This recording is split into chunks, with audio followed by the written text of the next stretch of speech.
طرق الابتداء في القراءة ديالنا، يعني كيفاش غنبدا القراءة ديالي. عندنا 4 ديال الطرق أو 4 ديال الأوجه.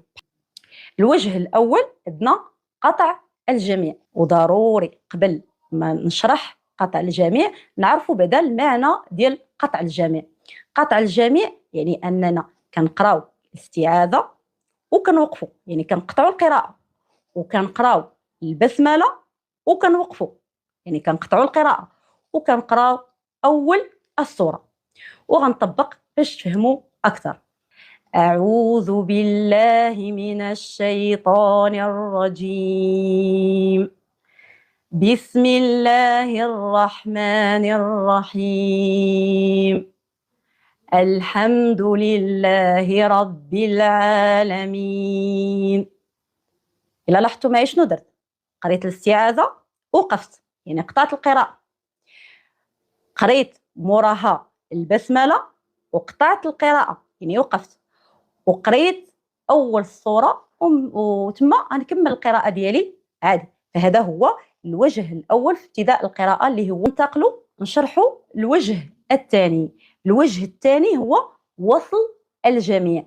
شنو هو الوصل؟ الوصل هو أنني كنقرأ القراءة، يعني كنقرأ الاستعاذة والبسملة مع أول سورة دون توقف، يعني ما كنوقفش. وأيضا غنطبق باش توضح يعني المسألة أكثر. أعوذ بالله من الشيطان الرجيم. بسم الله الرحمن الرحيم. الحمد لله رب العالمين. إلا لاحظتوا معايا أنني بديت القراءة ديالي بالاستعاذة والبسملة وأول سورة دون توقف. غنتقلوا للوجه الثالث. الوجه الثالث عندنا وصل الاستعاذة بالبسملة وقطعهما عن أول السورة. وغنطبق باش إن شاء الله تفهموا أكثر، حيث التطبيق هو اللي كيخلي الإنسان يستوعب أكثر. أعوذ بالله من الشيطان الرجيم. بسم الله الرحمن الرحيم. الحمد لله رب العالمين. إلا لاحظتوا معايا شنو درت؟ قريت الاستعاذة والبسملة دون توقف، وهذا هو اللي كيتسمى بالوصل. من بعد ما قريت البسملة قطعت القراءة، يعني توقفت.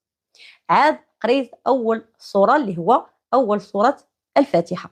الوجه الرابع هو قطع الاستعاذة ووصل البسملة بأول سورة.